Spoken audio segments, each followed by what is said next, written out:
I know you're tired. I know you're hurting. And I wish I could say something that was classy and inspirational. You can do it! But that just wouldn't be our style. Welcome to Project Reclamation, where you rebuild, re-energize, and reclaim your life.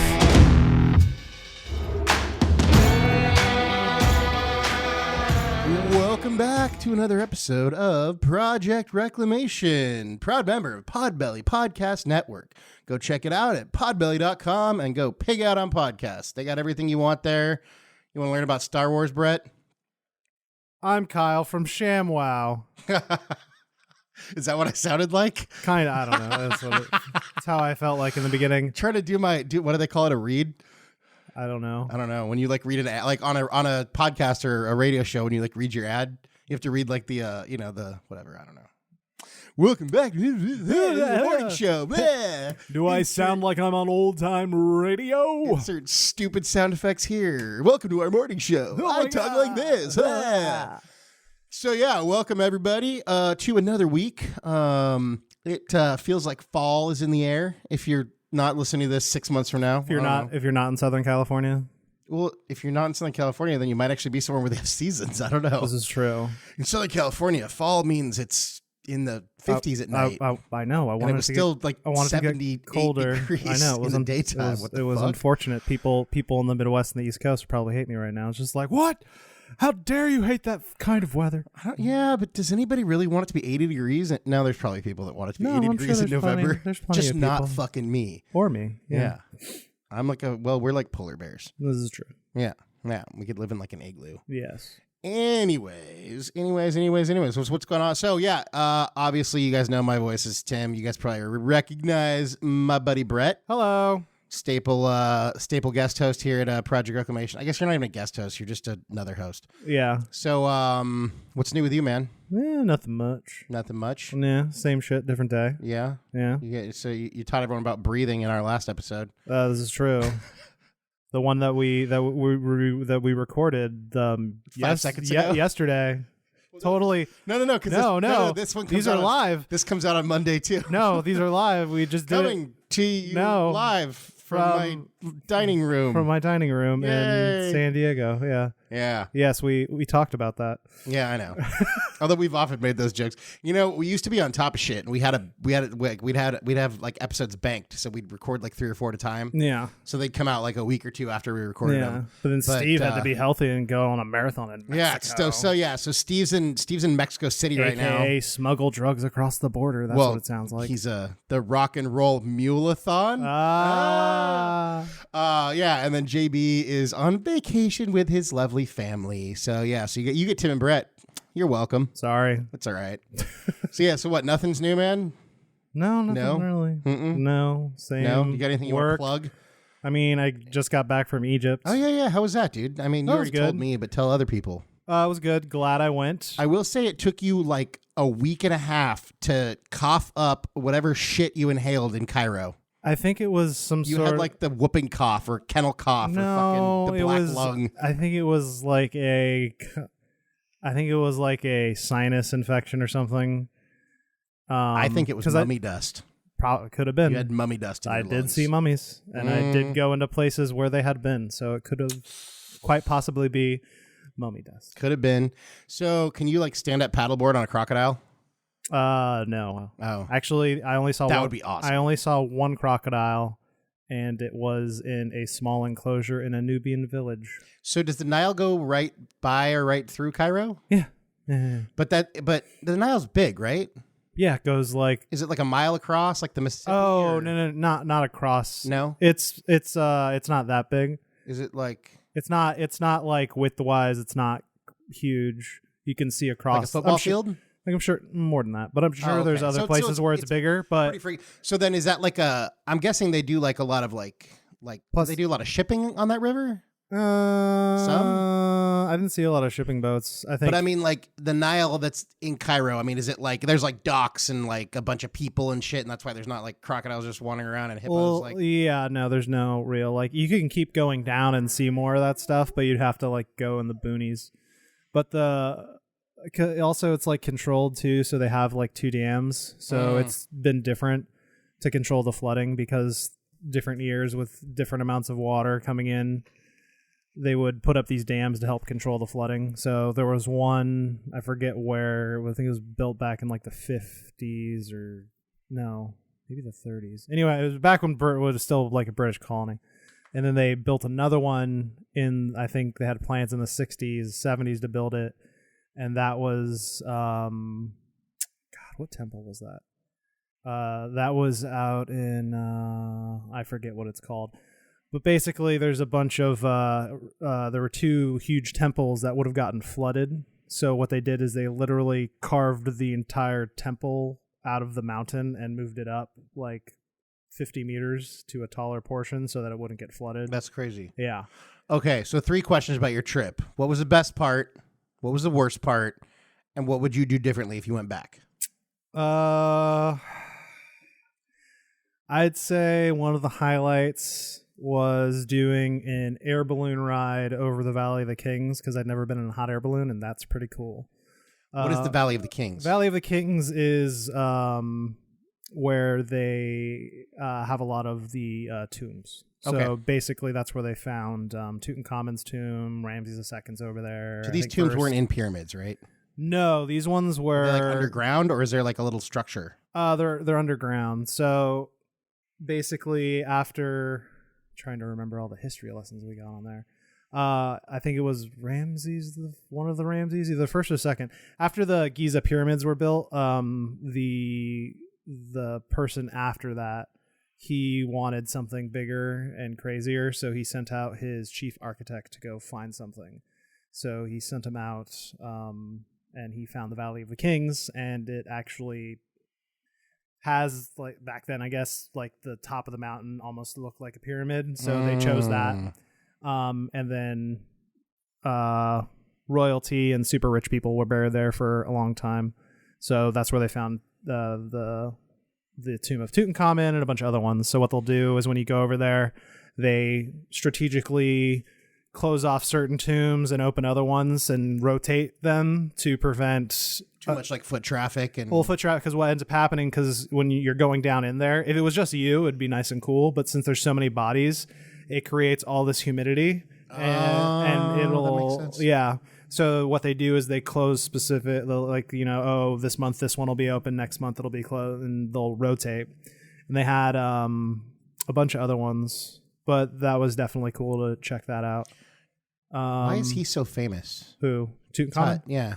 He wasn't actually an important king. The only reason he was famous is because his was one of the most like his was basically the best only sarcophagus or something? the only intact full tomb.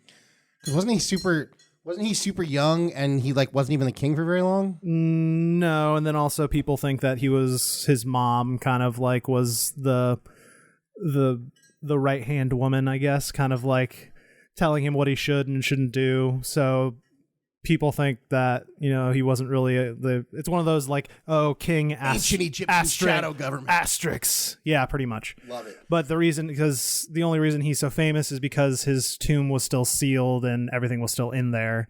And because what they think is that before they could actually build a proper one for him, because it seems like that everything was put in a hurry, kind of a deal. Okay. So it's not as big or as immaculate as the other ones, but it was the most well preserved with all of the treasures and stuff. So Interesting. Yeah. All right, worst part, and what would you do differently? Worst part was all the hustle. So Any of you guys who have been to like a lot of cities in Mexico, I think that this is kind of what I liken it to, and it sounds like that. So tell us your experience in the marketplace. I told my friend who goes to Mexico all the time, he's like, oh, so it's like super Mexico? I'm like, sure, why not? So the other thing too is that there's no chance of me blending in because I'm white, so I'm already a target. So it was the worst in Aswan, where we had a free day, we went on a market, and it was literally every other stall was like, hey, come over, you know, like, and when normally give you a good deal. Exactly, like, oh, check out my shop, whatever. White man with money, we give you a good deal. And we give you a good deal. And I get it, I appreciate the hustle, but after a while, it just like chipped away at my soul, and because it got to the point where even if you said, "Oh no, thank you," which would normally here would be like, "Oh okay, yeah, no worries," and then over there's like, "No, thank you" means, "Oh, please try again for 5 more minutes." Yeah. Well, and we also had a guy follow us for like a block and a half to try and like get us to come back to his store. It was Nice. it was intense. Yeah. Sounds like super Tijuana. Yeah. So that part was not that fun. It was fun haggling, but because I've done that over in Thailand, but in Thailand they don't really mess with you. From my in case, no one really bugged me to try and get me to come in or do something. Yeah. It was literally like, And then when you were done haggling, you found out that she was a he anyways. oh Joke falls flat. yeah. Anyways, Much like most of your jokes. I know it's true. What would you do differently? I would probably try and not do a tour. It's one of the okay, so it was a 9-day thing. It was through it. I'm glad we did it this way because I wouldn't have seen a fraction of what I saw. I think we saw like over a dozen temples or tombs, like 12 or 15 different things. But it was a go situation. Like wake up 6 a.m., hop on the bus, go from Cairo to Luxor to Aswan and back again. And all things together, I probably spent around 32 or 36 hours just on bus rides during that time. Were they at least comfortable buses? It was a new bus. All right. But I mean, how comfortable can you really make a bus? I don't know. So it's not like, oh, we each have our own bed and, the band's in the back. Yeah, you're still in a bus seat. So it had AC, which was nice. Yeah. But yeah, we got to meet a bunch of cool people, people from Australia, England, Canada. I think we were the only US people, actually. Nice. Now to think about it. But I'm more of I like to do things at my own pace and kind of like discover things on my own. I don't really like being part in a group. There's around 40 of us. No, but okay. Well, yeah, okay, got it. How many people were you there with, though? Oh, like my group? Yeah. So there was like 40 plus people on the actual trip. My group was, let's see, I think there was 6 of us. Okay. Yeah. Cool. Yeah. So yeah, although the topic today is not let's learn about ancient Egypt, but that's very cool. So I mean, would you recommend it? Oh yeah, I would totally recommend people go do it because I like history and all that. So I'm really glad I did it. But it was one of those trips where it's kind of a one and done, or at least for me. So I probably wouldn't go back. If I did, I would be going back to see the new Cairo museum that they're building. That's going to get opened up in a couple years. When they do, I think it's the 100-year anniversary of King Tut's opening of his tomb or whatever. At any point while you were there, did you say, "Let my people go"? No. Oh. Well, my girlfriend's Jewish and did make fun of her, just like, didn't you guys try and get out of here? Why are you here? You're the one that came back. Why? Like, where's the Red Sea? I don't know. Me neither. All right, cool. So, yeah. So, but you wouldn't say that the trip was a failure. No, I never say that about any of my trips because even if you do have a quote unquote negative experience or something, like it's still a good story afterwards. So unless you get like kidnapped and disemboweled or then you're not around to tell the story. Exactly. That's a little bit different. Yeah. But the whole I was hot and sticky for long bus rides and this and that. I'm like, there's more things to complain about. I'm glad I did because I got to see things that were like, oh, this is 5,000 years old. And it looks like it was painted yesterday. This is awesome. The reason I ask is because today we're going to talk about epic failures. But not just epic failures in general. Obviously, some of those videos on YouTube are funny. Epic fail, it's the girl, like, I don't know, doing something that she's trying to be cute or whatever, and she falls on her face. But no, we're going to talk about, and we've mentioned a bunch of this stuff before, but we just figured we'd do a whole episode on it, because why the hell not? So we're going to talk about famous people who were or had some epic fails and then ended up not letting that get them down, but ended up picking it up, strapping up the bootstraps, pulling themselves up, keeping their chin up, all that fun cliche shit, and ended up becoming massively successful. So I'm going to tell some stories, and then Brett's going to share his thoughts. Are you ready, Brett? Let's do it. All right. Here's our first one. A man by the name of Walt Disney. Pretty sure you can't think of Disney without thinking about magic, and it's obviously ridiculous success. You might think Third Reich, but that it is what it is. So yes, and shout out to that route. Let's talk about Henry Ford too. No. Well, he's on this list too. Oh, funny cool. story. You know who's not on this list though is Hitler, because I don't really consider him. I mean, I guess you could. Never mind. I'm not even going to go there. Obviously, Walt Disney is one of the world's most famous successes, but also is one of the most famous failures. According to The Wisdom of Oz, when Disney was only 22 years old, he was fired from his job at a newspaper by an editor who said he lacked imagination and had no good ideas. After he was fired, he acquired Laugh-O-Gram, which was his first animation studio, which eventually went bankrupt. With only $40 in his pocket, he decided to trek out to LA. And then he realized that Hollywood didn't have any animation studios. This eventually led to the creation of Mickey Mouse, which you can go, there's a whole history behind that. You can go check it out. And the rest is history. Steamboat Willie. Yeah, exactly. And I think that wasn't it a rat or something? I don't know. Anyways, doesn't matter. This isn't a Walt Disney episode. So today, Disney company is worth $95.79 billion. Has won countless awards.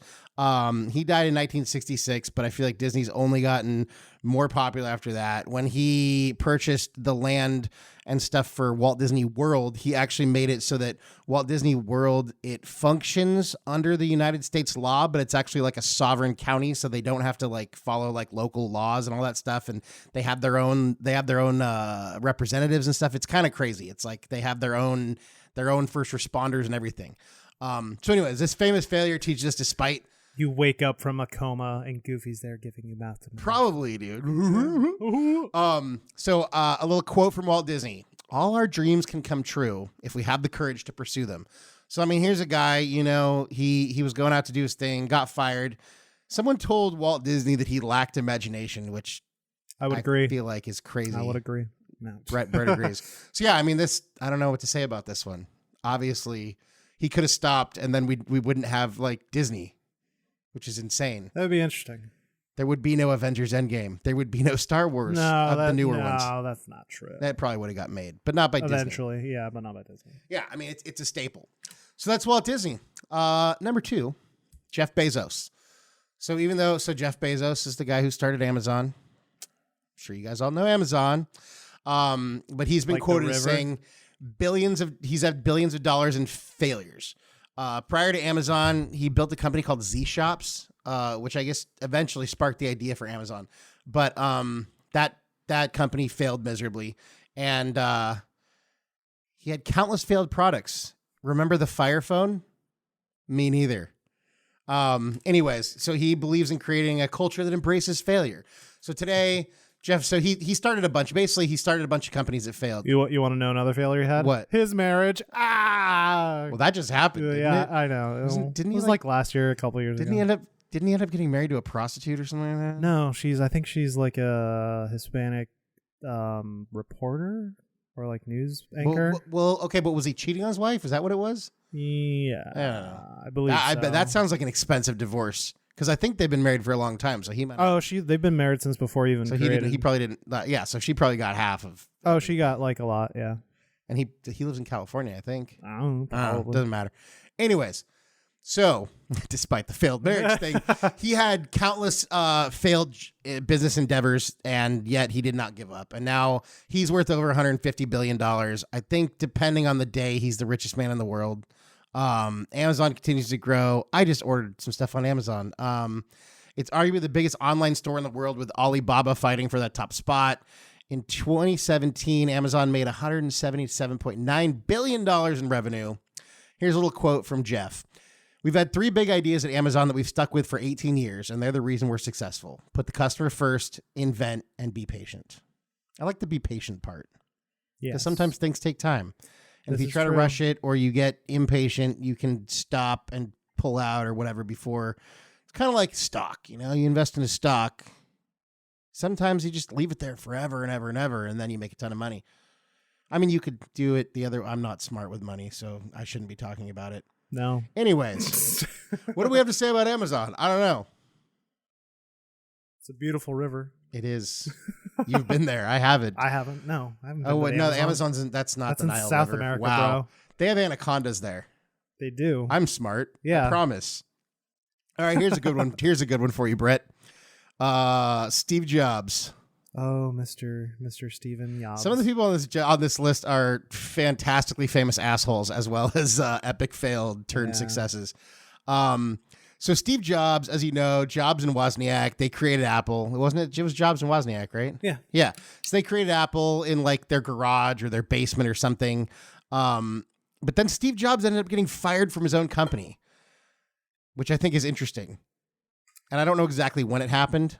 Like early 90s, maybe? I think so. Anyways, but see, the cool thing is when he got fired, like he could have like gone and cried about it, but instead he went on to create a company that ended up acquiring Pixar. So that ended up leading to Pixar, which obviously does Disney own Pixar now?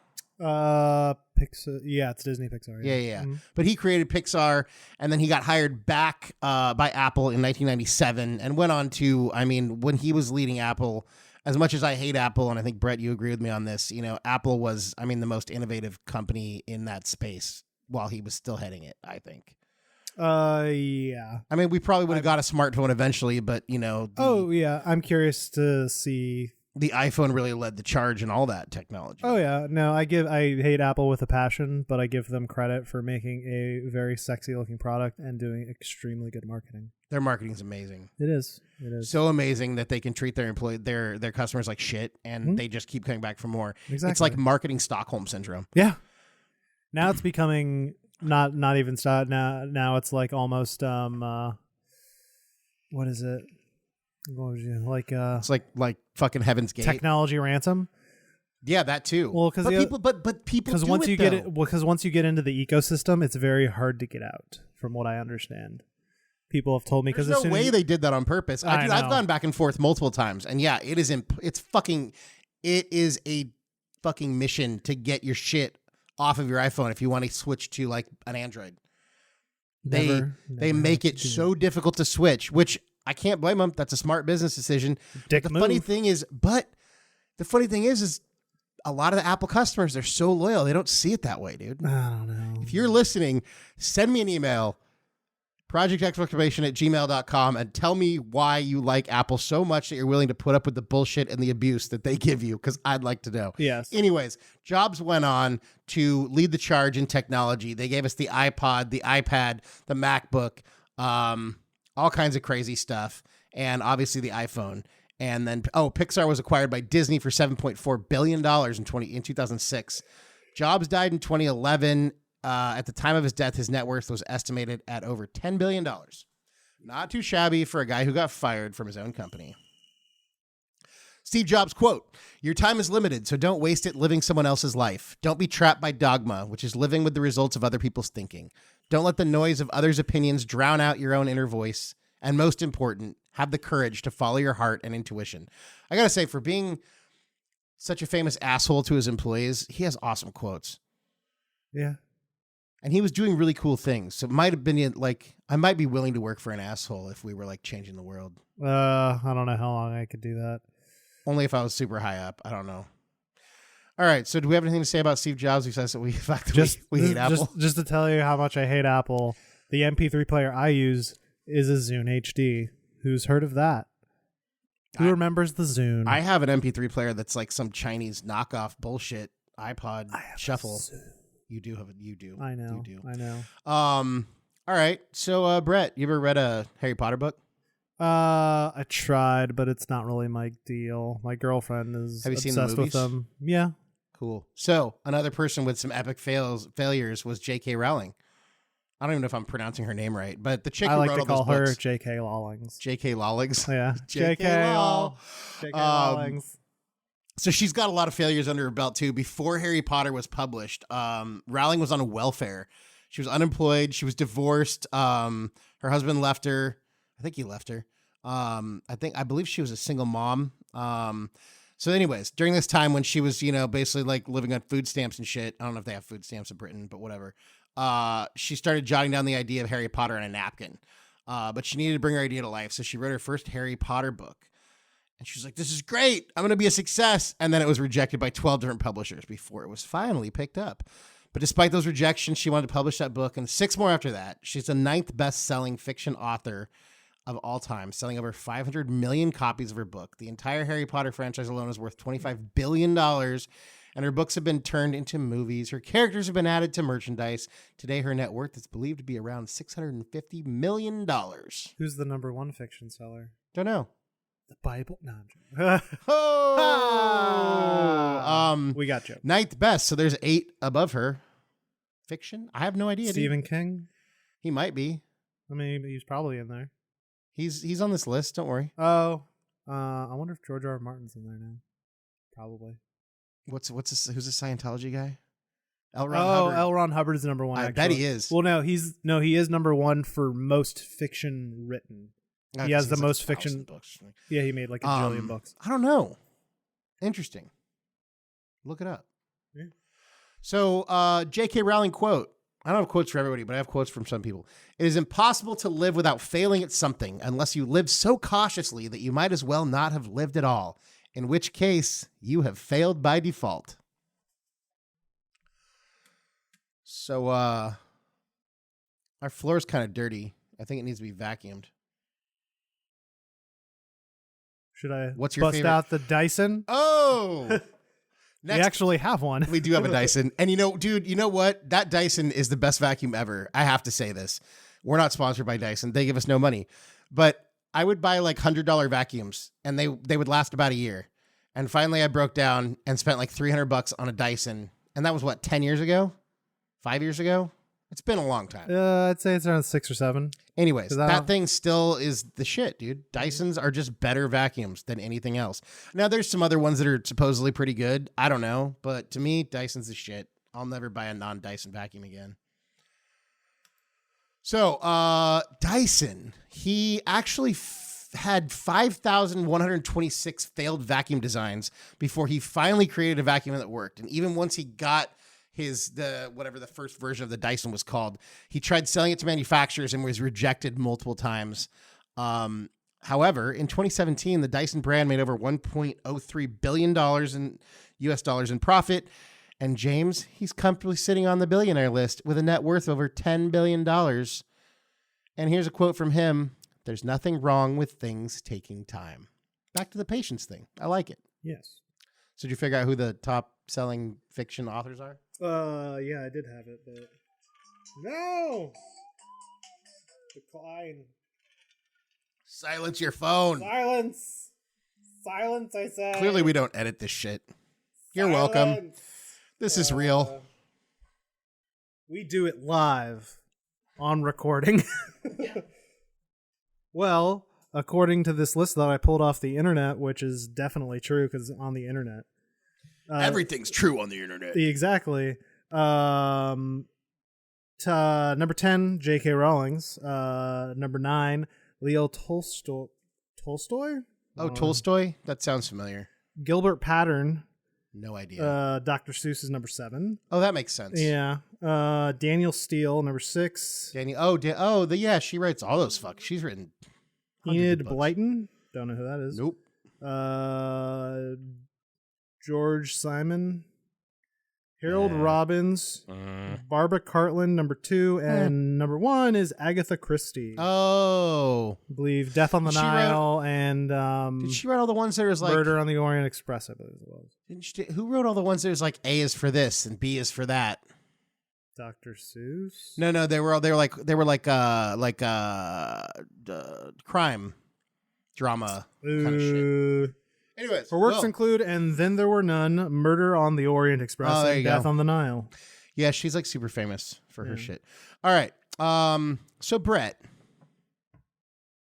if you needed to video some action shit, what kind of a camera would you use? I have no idea. Like you were gonna go on a bike ride. It's a segue to what you're about to say. GoPro is what I would use. GoPro. So some of you may not know, but the guy who invented GoPro, his name is Nick Woodman. In 1997, he decided he wanted to be an entrepreneur.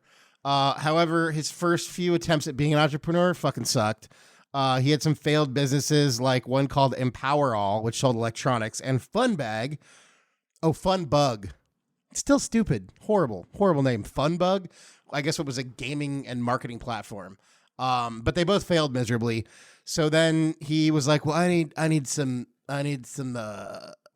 go find myself and figure out what to do. So I guess he likes to surf. Huh? Can we pause? Yeah. All right.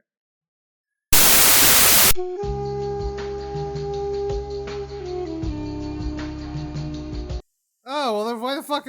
I'm recording a podcast right now with Tim. I paused so we can fucking talk to you.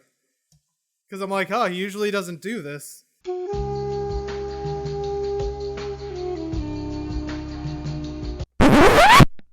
So Brett, what was so urgent on that phone call? Absolutely nothing. He accidentally hit the button that has you send a response when you don't get through to the person. Nice. Fucking asshole. Who's that asshole? Edgar. God damn it. Now, see, Edgar, this is extra time that I have to spend fucking editing this shit. Thanks, buddy. Appreciate it.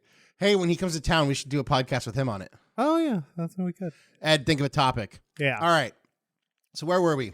I'll start over. So we're talking about Nick Woodman. Oh, so he had these famously fantastic failures of companies. So then he decided, you know what? I need some fucking perspective, man. I'm going to go surfing. So he went on like some fucking surfing trip around the world or something, or maybe it was just around the beach. I'm not sure. And this is when he came up with the idea that, like, if you want to take surfing videos, it was really hard except for, like, someone videotaping you from the beach. That's how he kind of, like, he took all his failures, decided to get away, went surfing, and that's how he came up with the idea for GoPro. Today, he has an estimated worth of $990 million, and he sold over 30 million of his cameras worldwide. And he credits his success with GoPro to his two earlier failed ventures, as it reminded him that he needed to work even harder to make it a success. So what you're saying is he realized he needed to go pro. Yes, that's actually where the name came from. So I really like the quote that he has. When I have I'm going to start using this. When I have a difficult decision to make, I imagine myself as a 90-year-old guy looking back on his life, or like 90-year-old version of you. I imagine what I'll shut up, Paige. When I have a difficult decision to make, I imagine myself as a 90-year-old guy looking back on his life. Or like a 90-year-old version of you. I imagine what I'll think about myself at that point in time, and it always makes it really easy to go for it. You're only going to regret that you wimped out. So it's like that whole, you're never going to regret taking chances, but you're always going to regret not doing it. So I like that. I think that's a cool quote. Nice. So yeah, he decided to go pro. Yeah. I like GoPro cameras. I've never owned one, but I've used them. I've never used one. They're cool. I'm not nearly active enough to justify the purchase of one. You know what I like? I was watching something. It was like Shark versus Croc. Not like a cheesy movie, but like a real, like something on like Shark Week. Mm. And they put GoPro cameras on these animals, and it's kind of cool to watch. Like you just see the head of the crocodile just kind of going back and forth. I've seen that on people put them on like eagles and stuff and falcons. Oh, that's cool. Those are cool. Or when people put them on dogs, it's like, look what my dog did today. Yeah. And every video I've seen with that, the dog just fucking lays around all day and does nothing. Probably. Yeah. All right. Here's a good one. Who I feel like we were talking about this, and there's some myths about this guy, but I think we figured out where they come from. Good old Albert Einstein. The theory of relativities. Oh. Relativizations. I thought it was the theory of relativity is what is it? Is that a Churchill quote? Fish and relatives stink after 3 days. I don't know. So obviously Einstein, one of the most famous, greatest thinkers of our time. There's a myth that like people thought he was retarded.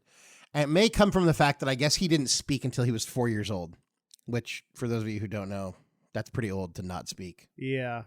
I think most kids speak by the time they probably speak by the time they're like just like 1.5. I think you're speaking like sentences by the time you're like 2. Well, hopefully. yeah, like I think they start throwing out words anywhere from like 6 months to a year. But oh yeah, I'm no child development. Me neither. I have specialist, no freaking clue. So. I still ask my friends who have kids. I'm like, does your daughter even speak English? Yeah, I just hear noises. So he also failed his entrance exam to the Swiss Federal Polytechnic School located in Zurich when he was 16.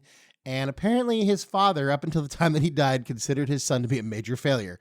His father must have died fairly young. When he Take was fairly that, young. Dad. Fuck you, Dad. I invented the nuclear bomb and killed lots of people. He helped with it. He didn't. Well, and he also cautioned against using it. Him and Oppenheimer. After eventually graduating from college, Einstein actually worked as an insurance salesman, but quit after some time because of that, because he failed at that as well. But clearly he didn't give up. He went on and did amazing things. And I would say he's one of the most famous figures of history of all time. Modern history, at least. What? Is it modern history? Yeah. Yeah, I mean, he's as famous as Jesus. No, that's the Beatles. How dare you, sir? How dare you? Oh, shit.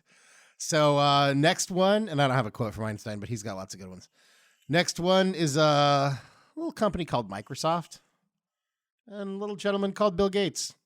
I prefer micro hard. He has amassed a mind-boggling net worth of over $80 billion. He's known as the infamous father of modern personal computing software. He brought us operating systems such as Microsoft, DOS, and Windows, and along with the wildly popular titles such as Microsoft Office, Word, Excel, PowerPoint, blah, blah, blah, blah, blah. What was his failure, though? Apparently, Vista? at the age of... Well, that was a huge fist. Well, that and Windows 8 wasn't so popular. Yeah. But then Windows 10 is like a better version of Windows 8. Yeah. Was there a Windows 9?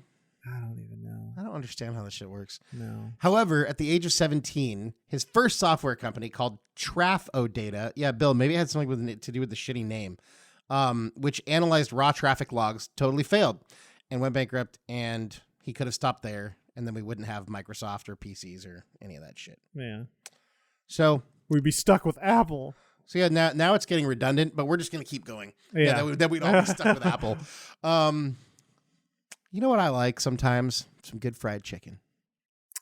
Yeah, fried chicken is delicious. Crispy. Sometimes I like to get my fried chicken from an old-timey man in a southern white suit Really?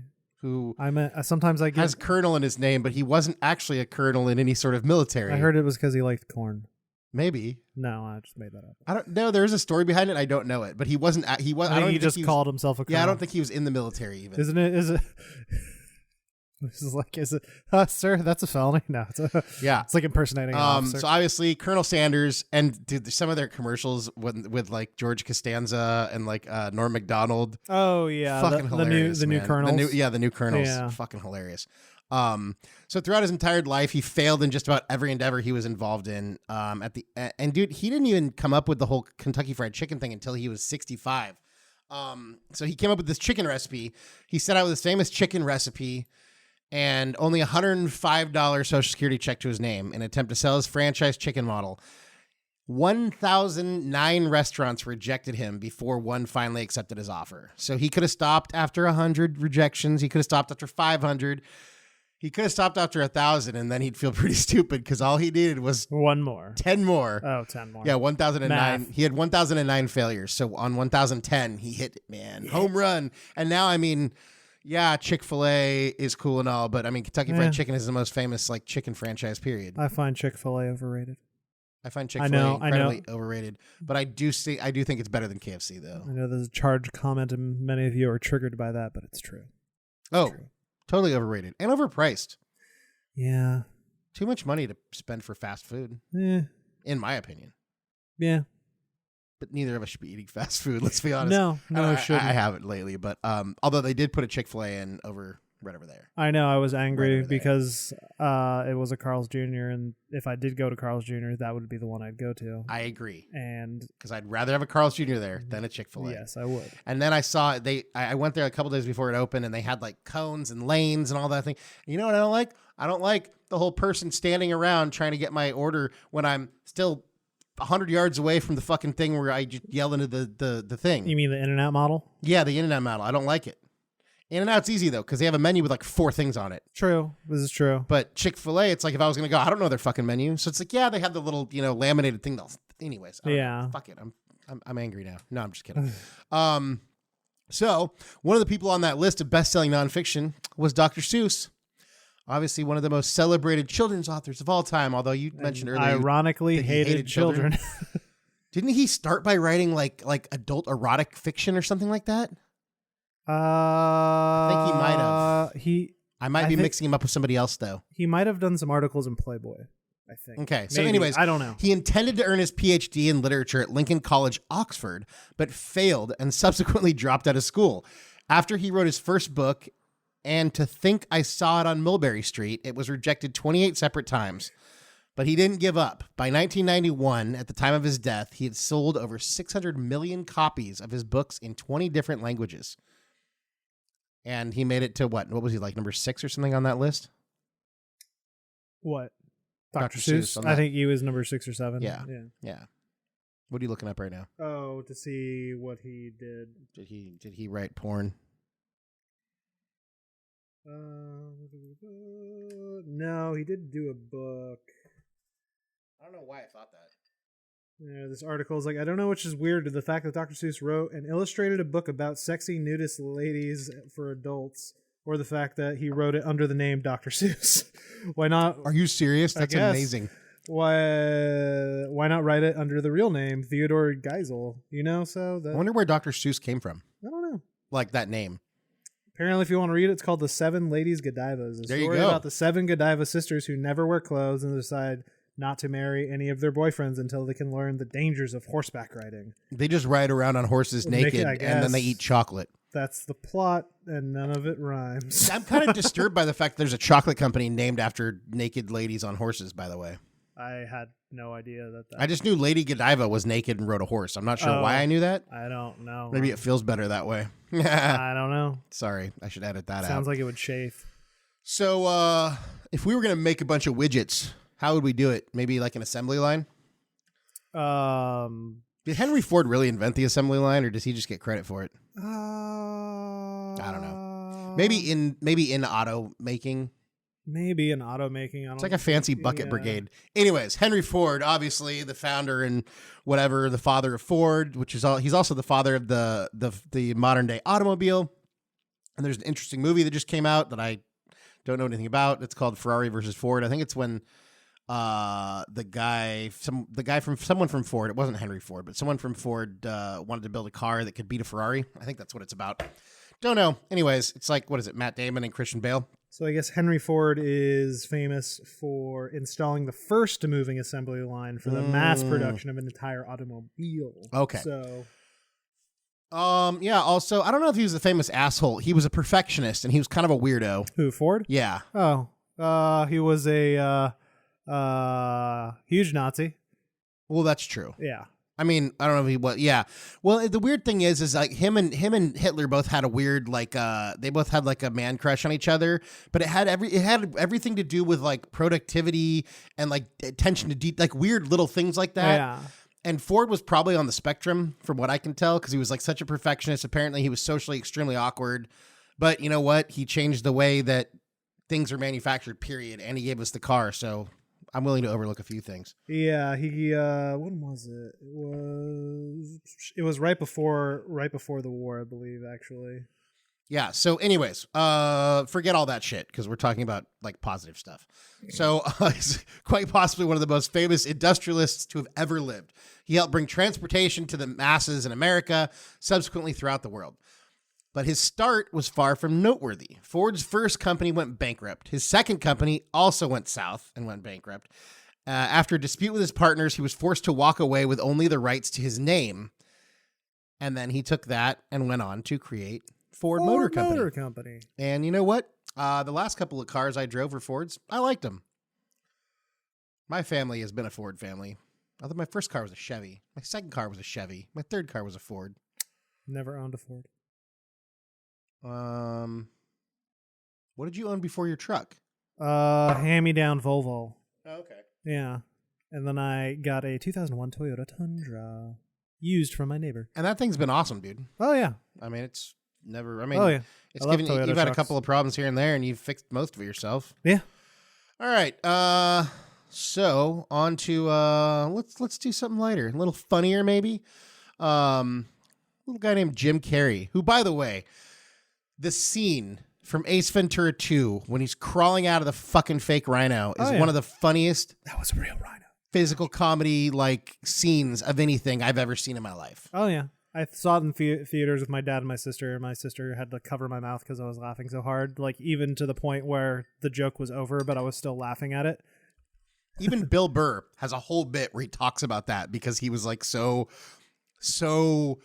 amused by that scene. He says it's one of the best fucking things he's ever seen. Yeah. Although I think when he's talking about it's funny, he says something about like a buffalo or because like he gets the animal completely wrong. Yeah. But yeah.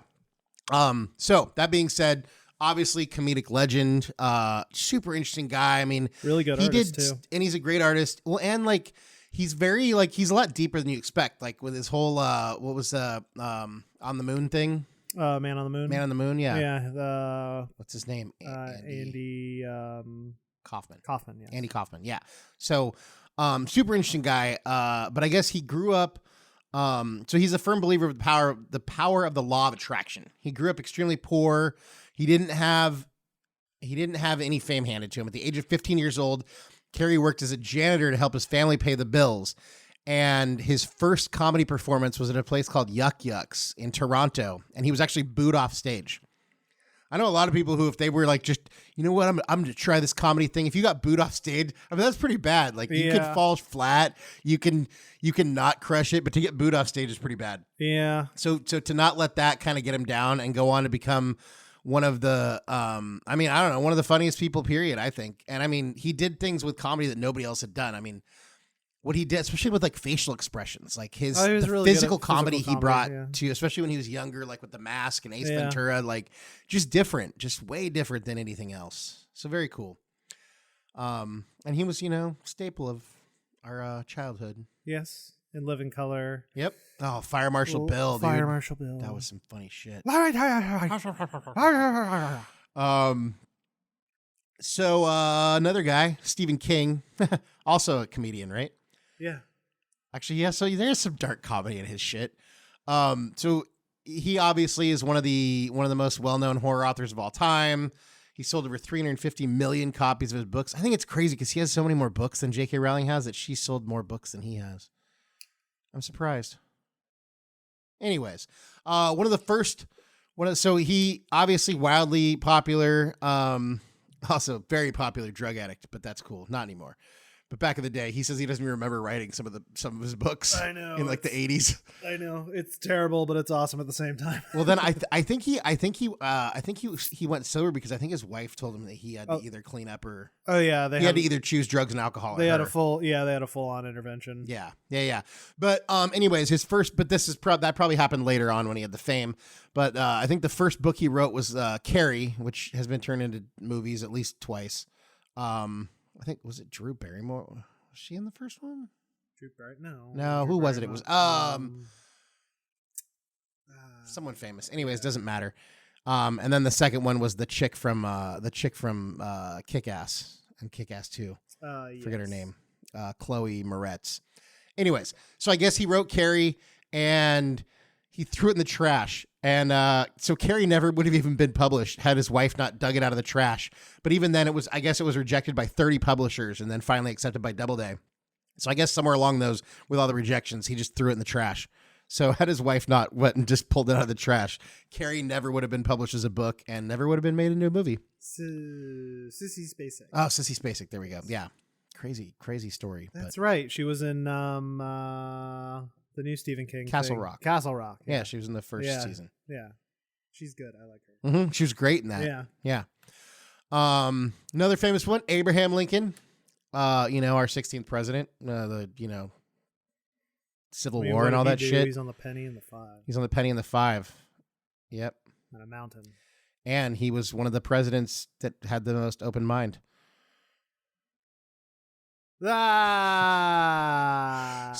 he started, before he got into politics, he started as a businessman, failed miserably in 1831, suffered a nervous breakdown in 1836, decided to run for president. He was defeated for his run for president in 1856. Lincoln was no stranger to, he invented some logs. Got super into logs. No stranger to rejection and failure. Rather than taking these signs as a motivation for surrender, he refused to stop trying his best. And he's failed a bunch more times than this. He ran for office just like countless times and failed and didn't get elected. And finally he did. Quote by Abraham Lincoln, "My great concern is not whether you have failed, but whether you are content with failure." And then in 1861, he was elected president, the 16th president of the United States of America. Freed slaves. Yep. Although Got shot in the head. got shot in the head. Yeah. In a theater. Yes. By an actor. Was he? Yeah, he was an actor. Yeah. Yeah. Dillinger. Yeah. Oh yeah. When? No, Dillinger. No, it was Why Booth. Booth. John Wilkes Booth. Why did I think he was? Yeah, he got shot in a theater, and then Booth ran to a warehouse, and then Kennedy got shot from a warehouse, and then he ran to a theater. There's all kinds of weird, like Booth shot him, jumped off the balcony. It was planning to like ride the curtains down, but fucked up, fell onto the stage, broke his leg, ran away, and then went to a barn, and that's where they fun got him. Fun stuff. Mm-hmm. I do have Bill Gates on here. We already talked about Bill Gates, right? Yeah, we did. So here's the last one I have. One of your favorite people, Brett. Famous for stealing thousands of other people's inventions. Oh, Thomas Edison. And he has a shitty electric company named after him in Southern California. Yep. Anyways, Thomas Edison, by far one of the most famous inventors in history. I vehemently disagree with that statement, by the way. I don't know that he invented anything, but he was a great businessman. He would have had to, and he fucking used people like nobody's business. But that's not what we're talking about. Still famous. He holds 1,093 patents to his name. However, when attempting to invent a commercially viable electric light bulb, he failed over 10,000 times. When asked by a reporter how it felt to fail so many times, he merely stated, "I have not failed 10,000 times. I have not failed once. I have succeeded in proving that those 10,000 ways will not work. When I have eliminated the ways that will not work, I will find the way that will work." Cool quote, though. I mean, it's. I like the perspective. Yeah. If we're trying to spin this to a positive, since he's our last one. Yeah. Yes. So yeah. So I mean, I think that's very cool. Yeah. I have a lot of issues with Edison and how he became famous and how all that stuff. But like I said, that's not really what we're talking about. So I think the last one that I missed here, there is a Michael Jordan quote that I love. Didn't they say he was too short to play or something? Well, I think he got kicked off of his, I think he didn't make his high school team at first or something like that. Oh, okay. No, I don't think too short because I think he was 6'7" or 6'9". But anyways, this is one of my favorite quotes by Michael Jordan. "I've missed more than 9,000 shots in my career. I've lost almost 300 games. 26 times I've been trusted to take the game-winning shot and missed. I've failed over and over and over again in my life, and that is why I succeed." Also, The Rock has some really, really cool quotes about failure, and he failed. I mean, he was a starter. He was a starter on the football team at the University of Miami. Blew out his knee, got his spot taken by Warren Sapp. Ended up not finishing out. He didn't. I don't know that he started again after that. I don't know that when he came back. I don't think he started. And then obviously he didn't go to the NFL. He got picked up by the CFL. He played for. I don't even think he played. I think he practiced for. Then he got cut. Then they called him again and they wanted him back. And that's when he decided that he wanted to go be a wrestler instead. And then his dad told him that was the stupidest decision he could ever make. Take that, Dad. Yeah, fuck you, Dad. Well, it was because his dad did it and his grandpa did it, I think. Yeah. So, I mean, they were like, don't, a lot of people were like, don't go into the family business. Yeah. I get it. Yeah. Well, also, too, I think like when his grandpa and his dad were doing it wasn't nearly as big as when he got into it. I think it was probably like just as like you destroyed your body just as much, but I don't think there was the fame and the money potential. Not nearly as much as there is today. No, and there's a lot more today, but I mean what The Rock has done with that fame that he got. I mean the Attitude Era. He's the biggest fucking highest paid, most famous fucking movie star period in the entire world. And I mean, I'll be honest, I'll watch whatever fucking garbage The Rock puts out and I enjoy every minute of it. Rock is a treasure. We watched Rampage the last one. I started watching Hobbs and Shaw, but I didn't finish it. I need to go rewatch it because I think I wasn't paying attention or something. Oh yeah, no, we watched Rampage. Rampage was awesome. It was fun. You got Joe Manganiello and The Rock in the same movie. Fuck yeah. Yeah. I was reading an interview with Joe Manganiello, and they did it in an arcade because he's like a big nerd. Yeah. And they were playing Rampage, and he picked the wolf. He's like, "Hey, look, I'm the character that killed me in the movie." So, anyways, I mean, that's all we got. We just wanted to kind of highlight all these failures because, you know, we all go through failures, and sometimes it's kind of hard to see the forest through the trees, and it's kind of hard to have faith and know that the things, you know. But hey, if you just keep trying, if you just keep doing what you're doing, have a little faith in whatever, have faith in yourself, and just keep putting in the work. Eventually, you keep putting good things out, good things come back. I mean, you know, I'm looking for a new job right now. If you guys listen, you know that. And dude, I've been grinding for like 60 days and I got getting just fucking jack shit, crickets back, nothing. But, you know, I just kept going, and now all of a sudden, like, it's fucking raining job interviews for Tim. So send me some good vibes if you want. I'd appreciate it. But yeah, I mean, just keep doing what you're doing. Keep your chin up, keep a smile on your face, because dude, everyone pretty much that's had wicked, crazy success throughout history has it's a journey that was studded and paved with failures, but they didn't let it. It's not it's like Thomas Edison, dude.